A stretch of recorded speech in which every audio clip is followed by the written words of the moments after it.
Welcome back, everyone. This weekend, we're actually starting a new segment that's called Western Mass Brews. And if you can guess it, it features beer. Here in Western Mass, there are dozens and dozens of amazing breweries. Each one has their own unique story as well as their own spin on craft beer. Today, I'm in Greenfield. We're going to take a look at what's on tap here at Lefty's.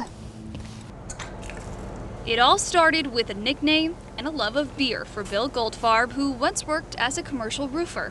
Two of us with the name Bill on the roof, so boss would yell for Bill, we both look up, we both get yelled at again.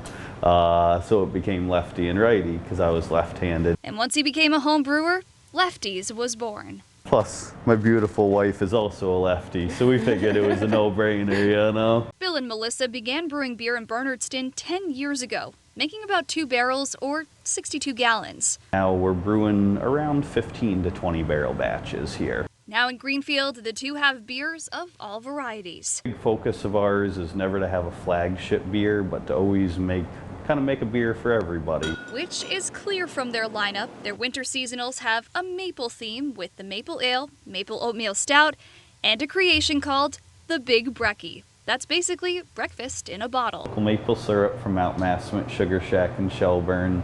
We use cold pressed coffee from Essalon Cafe in Hadley.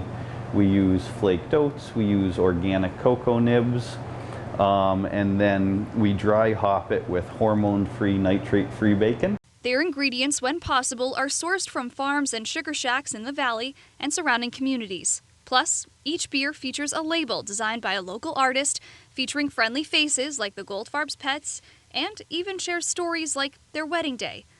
I think that's a different way, like we connect as a family, and that's kind of how we portray our family business. Stop by their tap room and they'll walk you through the process. You can see the tanks and even the barrels where they brew barrel-aged beers, like a Scotch ale that they make each and every year.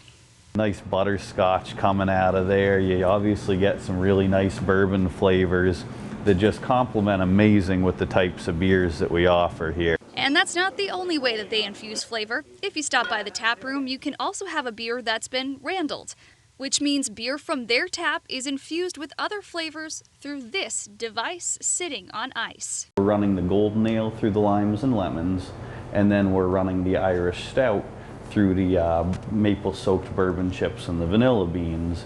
And that randle will change every week at the tap room, where they're looking to expand into a space next door in the coming months. They're also expanding their brews to cans this week, just in time for the warmer months. And it's awesome to be able to, bring cans out on the river, bring it out when you're hiking. So it's very versatile. It's easy to feel at home when chatting with these two, who say that they're thankful to be a part of the bustling brewing community here in Western Mass. Making great beer, and everybody's making different beer. Yeah. And that's what's so much fun about it. Thank you guys so much for having me. Cheers! Absolutely. Cheers. Cheers. Thanks for coming.